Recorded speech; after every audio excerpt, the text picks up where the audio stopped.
Pregame.com. Packers at Vikings, Week 17 football. This is a game with clear motivation. Packers control their destiny for the 2 seed and a bye. Vikings control it for the wild card.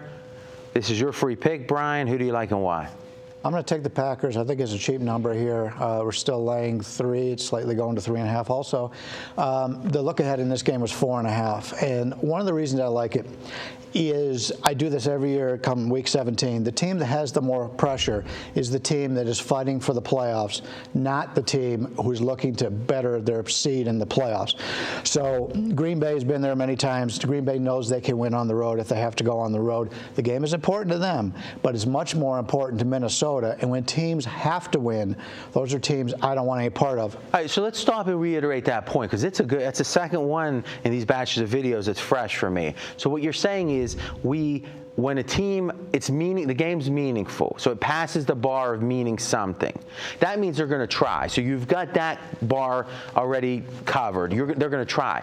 But if it's do or die, you win, you're in the playoffs, you lose, you're out of the playoffs. You're saying you can't try like extra hard. Right? So what you're saying is then it becomes about pressure, which is a negative. Definitely. That's an excellent point. Yeah, and people always talk, they go, if you had a gun to your head, what side would you take? I don't want the play from the guy with a gun to his head because there's too much pressure on you, and that's similar with the Vikings here. If they don't win, they go home. I think Green Bay will play a little bit looser. Green Bay's played a lot. I think they won 10 of the last 12 against the Vikings. I wouldn't say the Vikings have a tremendous home field advantage. I did a podcast last week with Gil Alexander, Marco, as you mentioned, and VR, and we talked last week about a team who I thought was overrated and they could lose outright, and I thought Minnesota had a really good chance to beat Houston. But let's talk about that look ahead line. So okay. It was 4.5. Now, if Vikings had lost that game last week that they were big underdogs in, this would have been a meaningless game for them pretty much. So the fact that the line's only adjusted down to 1.5 points, now it's onto a key number, so it's bigger than a pure 1.5 points. But that actually seems like an under adjustment to me, assuming that look ahead line had to assume that the odds were 75% or so, and I'm not doing the money line math right now in my head, that the Vikings were going to lose last week against Houston and have no motivation in this game. But the reason why it's only moved to 1.5 is the only people betting early in the week are the wise guys. The wise guys know at that point that that's a bargain price at Green Bay at 3 in this situation. And it's also part of it is Green Bay has reason to win too. I mean, it's not like they're going into this game with nothing to play for. So it makes sense on the line move. I don't think it's out of line at all. I think it's a little bit cheap. All right, so I think Green Bay is actually underrated. Now imagine this. This is a team that won the Super Bowl 2 years ago. This is a team that is in the top 5 for its fan base, where you see jerseys around, and it's a marquee team. Also, it's a team that almost went undefeated just last year. It's so funny how that seems so distant ago. If you look at some of the stats, last 38 games, they've won 32. They're 32-6 as a team. They've won 12 straight within their division, and in their division, 23-8 against the spread, last 31. So I think a lot of that is coaching when you're hyper familiar, you can take advantage.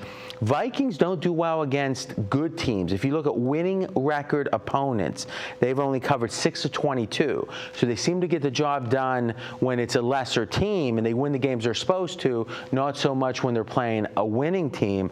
I think this is a value play, which is hard to believe that you can get the Packers as a value play, but I think I agree with you on that. Yeah, since Matthews came back defensively for Green Bay, it's really solidified that defense. He missed a lot of games, and it's really made a big differential. And, Cobb's a game-time decision. Nelson's supposed to be back. Cobb's been big for them this year. The running game the last few games for the Packers has really improved, and that has improved, obviously, the protection for the quarterback because he doesn't have to go back and pass on every down, which is a major key here when you're going up against that Minnesota sacking defense. That's the big edge for Minnesota is their defensive line. They're able to get to the quarterback. But how many times we watched Aaron Rodgers? It's sort of like Big Ben in Pittsburgh. Somebody's got a hand on him and he gets away. And that now that they've got some sort of a running game, that's definitely going to help them here. Last question. Peterson has an outside shot at the rushing record. Is that a distraction? I don't think so. that's not the priority in this game. The priority is to win the game. Minnesota happens to get up to an early lead and they can hand the ball off to Peterson. That's great. That's what they want to do. I just don't see that happening. All right, we've talked it through. Let's make it official. I'll take the Packers here. I think it's a cheap line. They've got the far better team. The team's starting to gel again. As RJ pointed out, this is a team that only lost one game last year. It's a very good Packers team.